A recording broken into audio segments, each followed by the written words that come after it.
Le journal.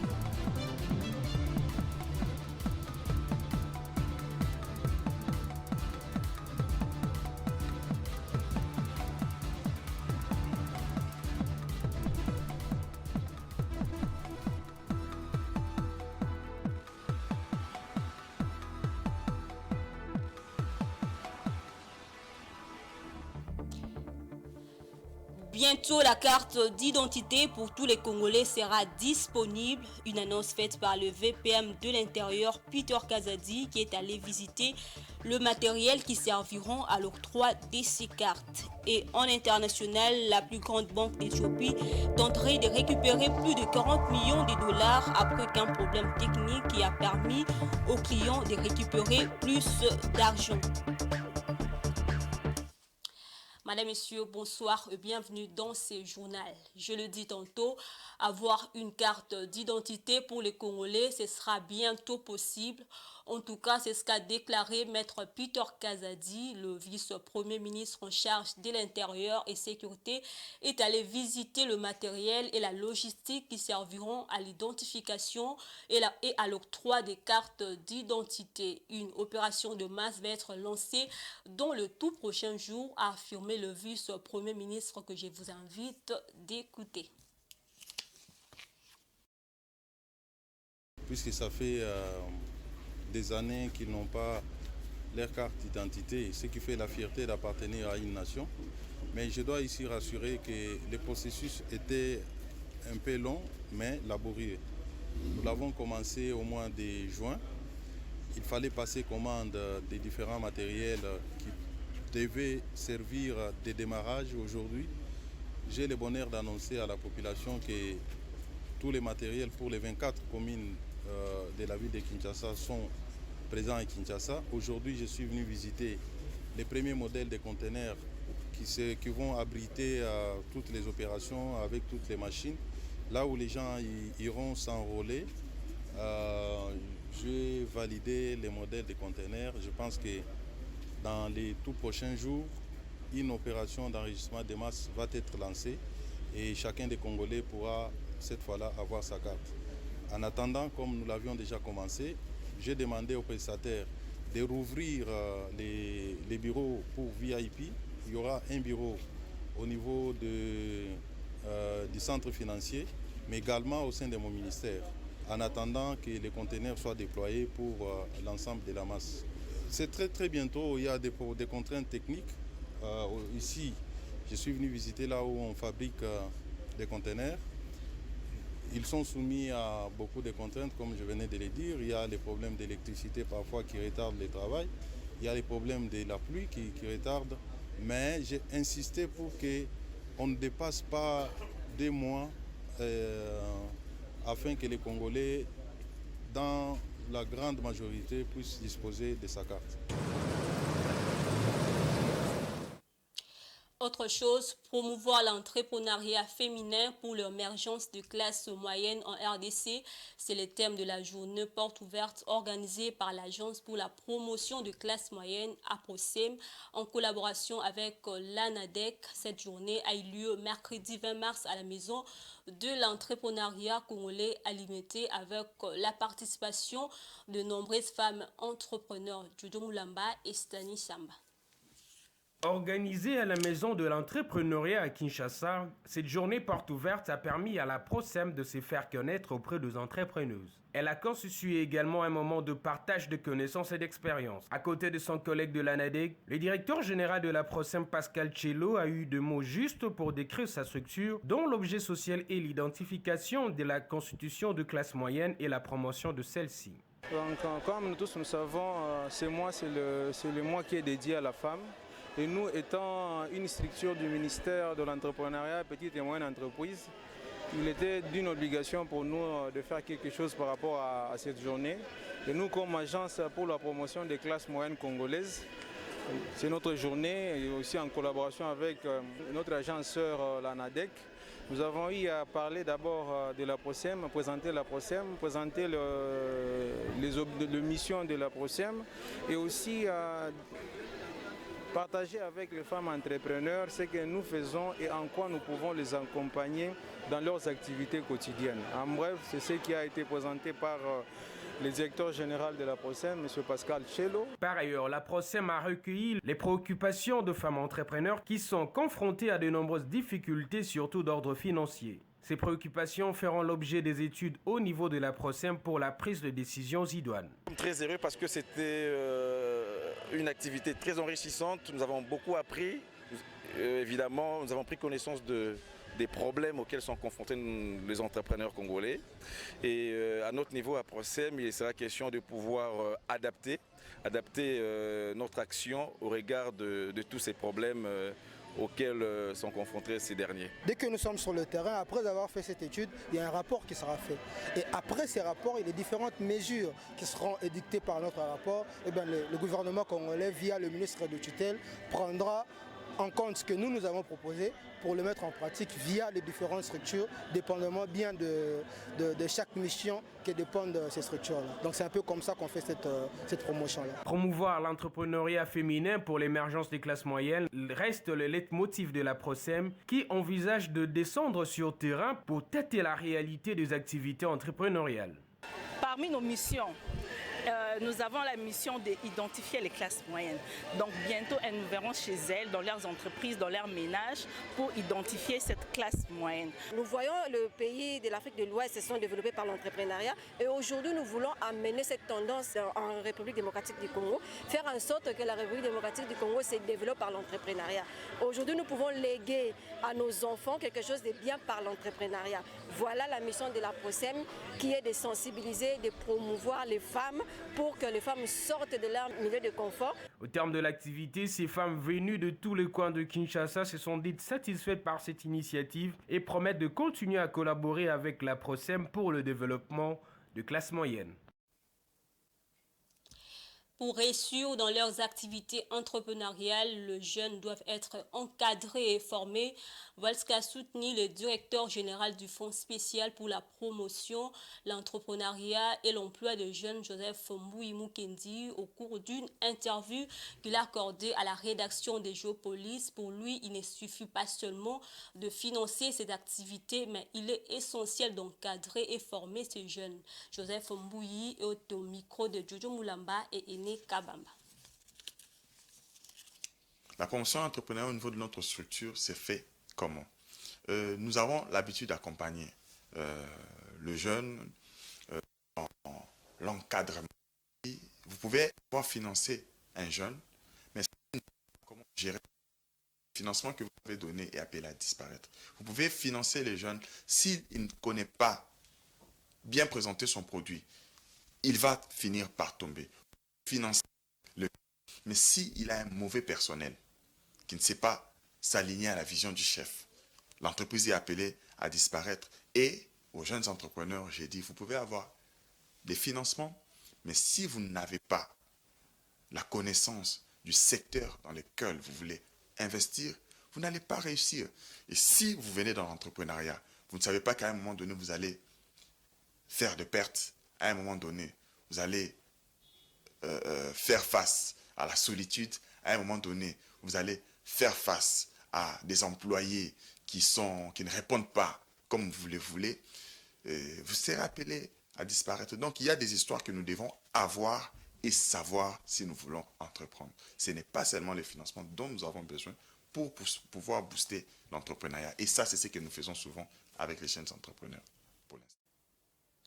Toujours dans le même registre, plusieurs femmes congolaises s'adonnent de plus en plus à l'entrepreneuriat à Kinshasa et dans les provinces. Certaines le font juste pour subvenir aux besoins de ménages et d'autres le font pour créer des richesses. L'autre le font pour créer des richesses. Pendant les femmes entrepreneurs font face à de nombreux défis qui prennent le développement de leurs activités. Qu'il faut-il faire pour professionnaliser l'entrepreneuriat féminin en RDC? Pour Grace Chako, coordonnatrice de l'ONG Leadership, la femme doit d'abord savoir ce qu'elle fait, avoir un mental et s'auto-former. Elle a été jointe au téléphone par Francine Moukeba. En entrepreneuriat féminin, mais côtoyant le monde des femmes et ce que nous entendons, il y en a tellement, tellement beaucoup.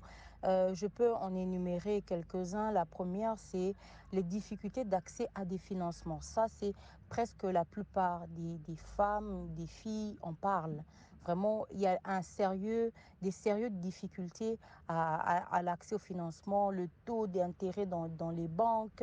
Celles qui sont en train d'entreprendre sont dans le milieu informel. On leur demande beaucoup de documents qu'elles n'ont pas. Il y a aussi le manque des services d'accompagnement finalement. Je pense que quand quelqu'un entreprend, il faut un suivi, il faut l'accompagner, il faut l'aider à ce que son business soit viable sur la durée. Il y a aussi les responsabilités familiales qui pèsent des fois parce que être prise entre le fait, c'est sociétal, c'est dans notre pays, c'est dans les pays africains, être prise entre son rôle de mère, son rôle d'épouse et le milieu entrepreneurial demande beaucoup de sacrifices, beaucoup d'abnégation. Beaucoup de femmes ne suivent pas, n'arrivent pas à suivre le rythme et ce sont des grandes difficultés au-delà de toutes les autres qu'il peut y avoir et aussi que le monde de l'entrepreneuriat reste encore viril, reste encore masculin et il faut se faire une place, ce n'est vraiment pas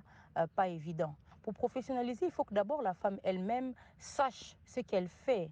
Quand elle s'engage dans l'entrepreneuriat, elle a un mental, elle a des capacités pour savoir diriger. Elle-même, elle s'auto-forme. Elle se forme d'abord pour être patronne d'un business. Ça, c'est la première des choses, je pense.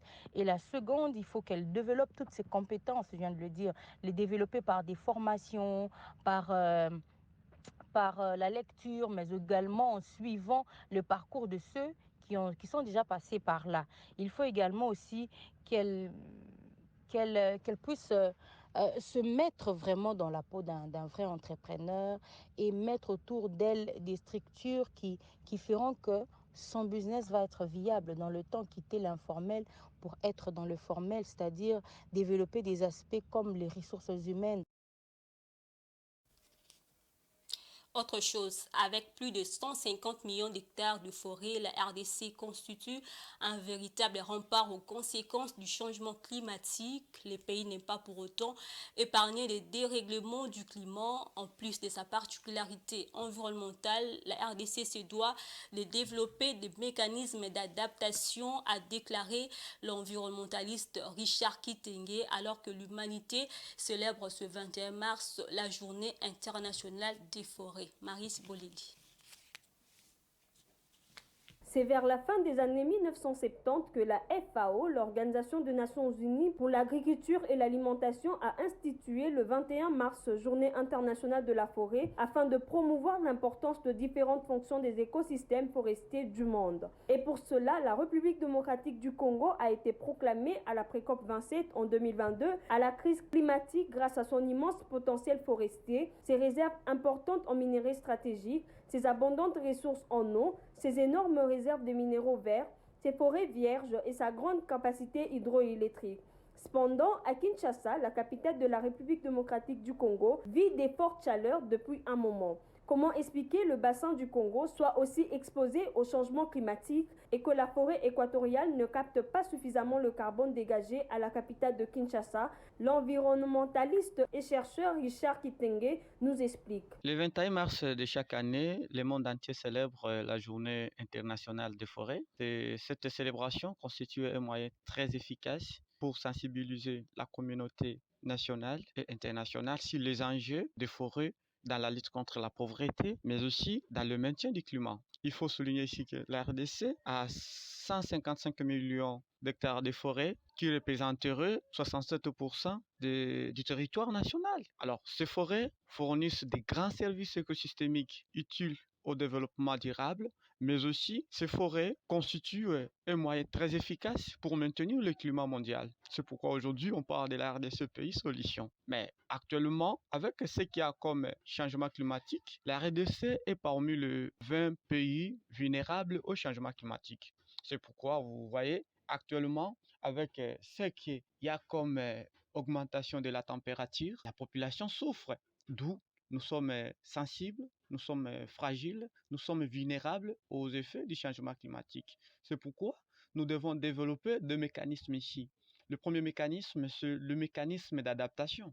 Le mécanisme d'adaptation veut dire qu'il y a déjà de nouvelles conditions qui s'installent dans nous. Par exemple, il fait extrêmement chaud, peut-être il y aura le problème d'inondation. Tous ces problèmes-là, nous devons fournir les efforts de nous adapter. Nous adapter, c'est mobiliser les ressources nécessaires pour avoir des projets qui permettront à la population, surtout la population la plus pauvre, de s'adapter à de nouvelles conditions.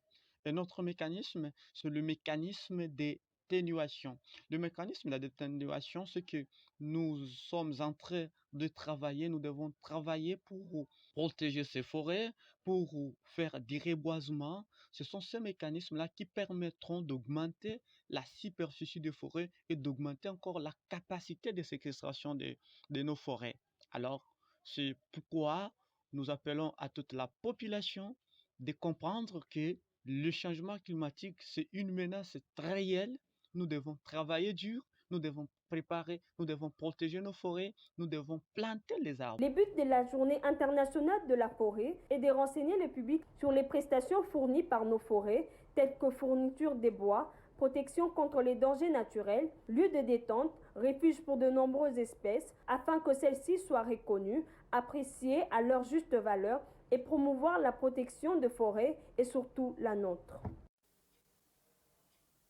Genre littéraire et culturel, autrefois très pratiqué en RDC, la poésie est-elle devenue de passé aujourd'hui? Non, répondent ses praticiens. Elisabeth Hollande, une ancienne gloire de la poésie congolaise, affirme d'ailleurs que ces genres littéraires se portent bien, portés par une jeunesse qui la revivit. À l'occasion de la célébration de la poésie ce 21 mars, la poétesse se félicite du réveil de ces genres littéraires. Elisabeth Hollande a été jointe par Rosie Thioyo. Je suis étonné que, face à cette opinion, que la poésie serait en régression. Non, à mon avis, au contraire, la poésie a repris du poil de la bête. La poésie, c'est un genre qui est pratiqué aujourd'hui, surtout par les jeunes, donc la toute jeune génération. Je dois dire que entre moi et la génération qui est maintenant, je ne dirais pas en émergence, mais cette génération qui a émergé et qui s'impose, il y a quand même, oui, je dirais, un écart. Écart probablement de environ 2 décennies, 2 à 3 décennies. Voilà. Pour dire que finalement, la littérature était en hibernage, c'est-à-dire était en sommeillement. Et quand je dis littérature, je mets l'accent sur le genre littéraire poésie, prose, tout cela. La littérature était en sommeillement.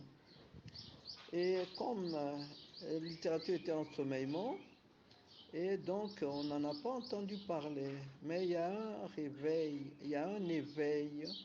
Et là, c'est vraiment, je dirais, un flot de poètes, poétesses et poètes. Je ne citerai que, par exemple, 2 d'entre eux. Hervé Ngoma, qui est considéré comme le poète de la République pour ses poèmes qui interpellent un peu, qui conscientisent. Et tout récemment, aux éditions Grand Lac, il a pu publier Les cris de mes entrailles, un recueil de poèmes vraiment qui a trouvé son espace parmi les lecteurs. Et je parlerai également de Pat Le Gourou, Patrick Istengue, qui a publié Actu Poésie et La Voix du Sang, mais d'autres aussi. C'est un poète prolifique, c'est-à-dire qui publie facilement sur les événements qui ont lieu, l'actualité. Par exemple, Goma, paf, il sort tout un poème bien mûr et qui vous émeut.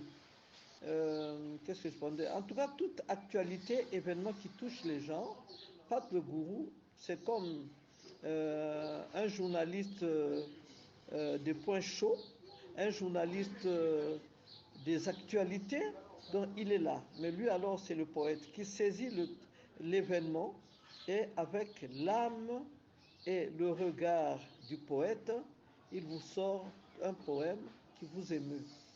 Non, cher journaliste, la poésie se porte bien.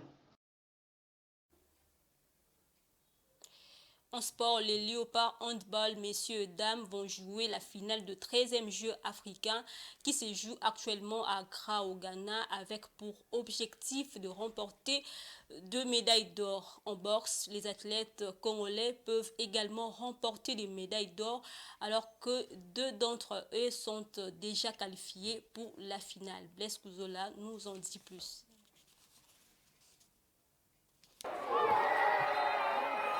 Les équipes nationales de la RDC de handball se sont qualifiées en finale de Jeux africains chez les messieurs et dames ce mercredi 20 mars 2024 en demi-finale de cette compétition qui a débuté depuis le 8 mars dernier à Accra, capitale du Ghana. Lors de la première explication, l'équipe féminine a réussi à s'imposer face à l'Algérie 29-25 dans une rencontre très disputée entre les deux nations. Les Congolaises avaient déjà terminé première de leur groupe devant le Mali, le Cameroun et l'Ouganda. Par ailleurs, dans l'autre rencontre qui a suivi cette même soirée du mercredi, les Léopards messieurs ont réédité l'exploit en battant le Nigeria 29-20 après avoir déjà réalisé un sans faute dans la phase de groupe avec 3 succès consécutifs. Vendredi 22 mars prochain, les messieurs affronteront l'Égypte en finale de ces Jeux africains, tandis que les dames croiseront l'Angola.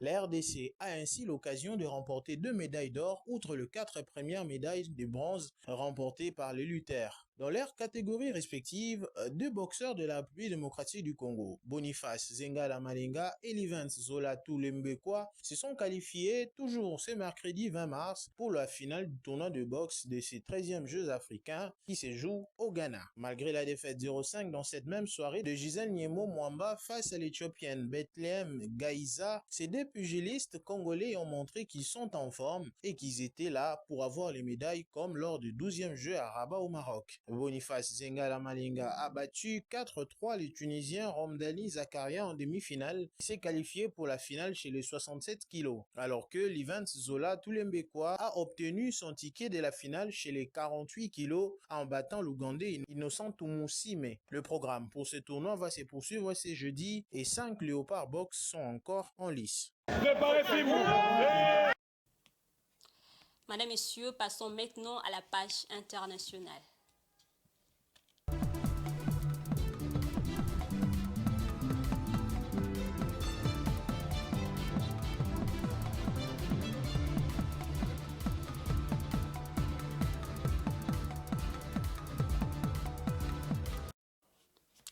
Plus de 25 milliards de francs CFA d'avoirs illicites ont été recouvrés par la Commission de lutte contre la délinquance économique, financière et fiscale du Niger. S'exprimant lors d'un point de presse, le président de l'agence de lutte contre la corruption a déclaré que ces recouvrements avaient été rendus possibles grâce à la saisine de milliers de titres fonciers, parcelles, villas, immeubles et autres biens. Suivez.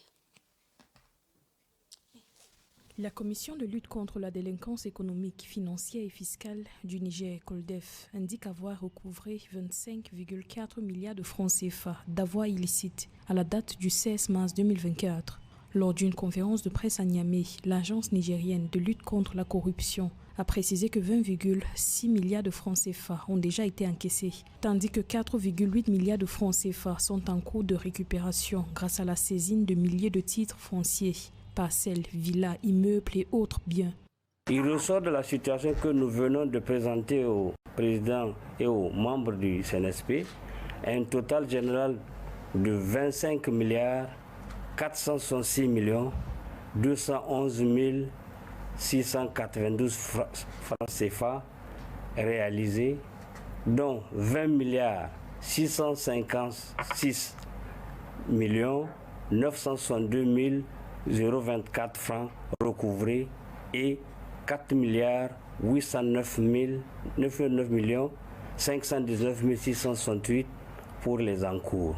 Ce qui fait que du 15 février dernier, veille de la dernière rencontre, au 15 mars, nous avons enregistré des recouvrements s'élevant à un montant de 8 milliards 389 millions 983 247 francs. Entre le 15 février et le 15 mars 2024, la COLDEF déclare avoir enregistré des recouvrements de biens illicites atteignant 8,3 milliards de francs CFA. Au cours de cette période, la Commission anticorruption a saisi des titres fonciers, stations-service, parcelles, immeubles, villas et jardins. Au 16 février 2024, la COLDEF avait recouvré 15,7 milliards de francs CFA de biens illégalement acquis. Des résultats qui démontrent son engagement à protéger les intérêts économiques du Niger selon les autorités. Nous aimerons assurer nos compatriotes du fait que nous gardons toujours à l'esprit le sens de la responsabilité qui nous incombe et le souci de bien mériter la confiance placée en nous par le chef de l'État. Créée en septembre 2023 par le gouvernement de transition du Niger, la Commission de lutte contre la délinquance économique, financière et fiscale, COLDEF, a pour vocation la lutte contre la corruption, l'impunité, le détournement des biens publics et la mauvaise gouvernance. Composée de 35 membres, elle est principalement chargée de recouvrer tous les biens publics illégalement acquis ou détournés. Et puis, la plus grande banque d'Éthiopie tenterait de récupérer plus de 40 millions de dollars après qu'un problème technique a permis aux clients de retirer plus d'argent qu'ils n'en avaient sur leur compte. Les clients de la Commercial Bank of Ethiopia ont pu retirer plus d'argent qu'ils en avaient sur leur compte. Blaise Kuzola pour les commentaires. La nouvelle du problème technique rencontré par la plus grande banque du pays a été diffusée sur les réseaux sociaux par des étudiants universitaires qui ont retiré une grande partie de l'argent. Les files d'attente se sont formées devant les distributeurs automatiques des billets dans toute l'Éthiopie après cela. Le directeur général de la banque, Abe Sano, a déclaré aux journalistes qu'un demi-million de transactions avaient été effectuées pendant la panne. Un journal local a rapporté que 2,4 milliards de birrs éthiopiens, environ 42 millions de dollars, ont été perdus. Le problème a été causé par une mise à jour et une inspection de routine du système plutôt que par une cyberattaque, a déclaré la Banque centrale éthiopienne dans un communiqué. Le système bancaire éthiopien a été fermé pendant plusieurs heures, le temps que le problème soit résolu et les clients n'ont pas pu retirer d'argent. Fondée en 1963, la Commercial Bank of Ethiopia est la plus grande banque du pays avec 40 millions de clients. Le directeur de la banque, Abe, a déclaré que la banque travaillait avec la police pour récupérer l'argent perdu, ajoutant que la banque ne portera pas plainte contre les étudiants qui ont retiré de l'argent qui ne leur appartenait pas. L'actualité continue avec la revue de presse.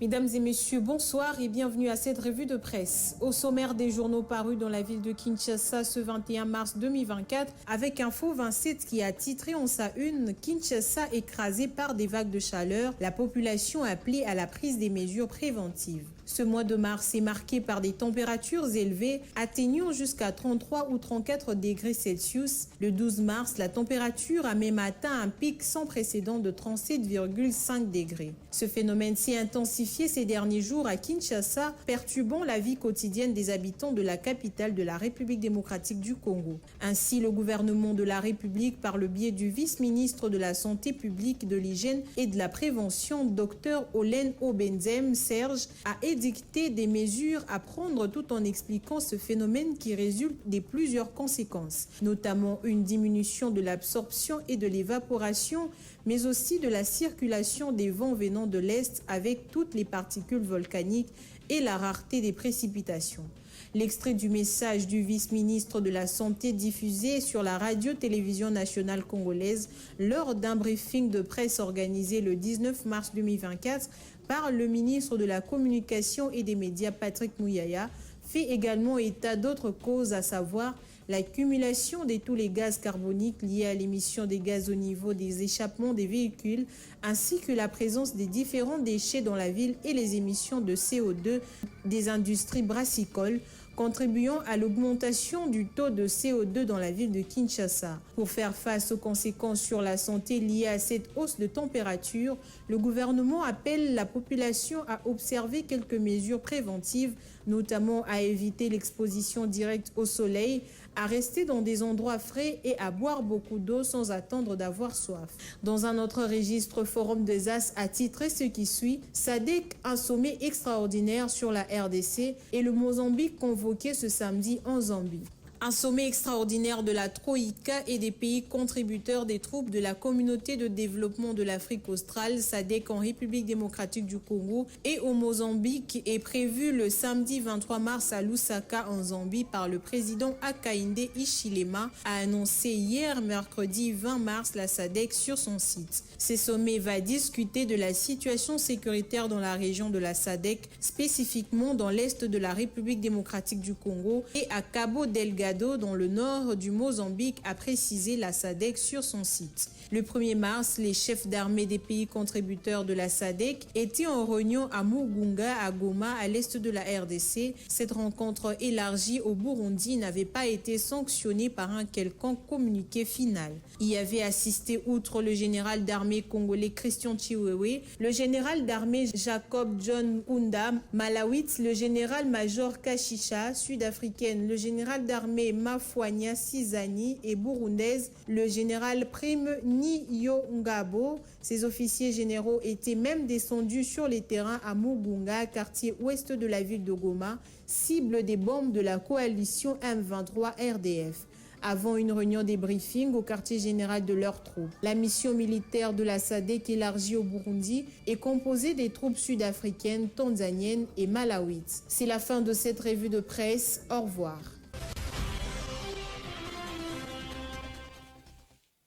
Ce journal est terminé. Je vous rappelle les différents titres. Bientôt, la carte d'identité pour tous les Congolais sera disponible. Une annonce faite par le VPM de l'Intérieur, Peter Kazadi, qui est allé visiter le matériel qui serviront à l'octroi de ces cartes. Et en international, la plus grande banque d'Éthiopie tenterait de récupérer plus de 40 millions de dollars après qu'un problème technique qui a permis aux clients de récupérer plus d'argent. Et c'est tout pour ce soir, madame, messieurs. Merci à vous de l'avoir suivi. Au revoir.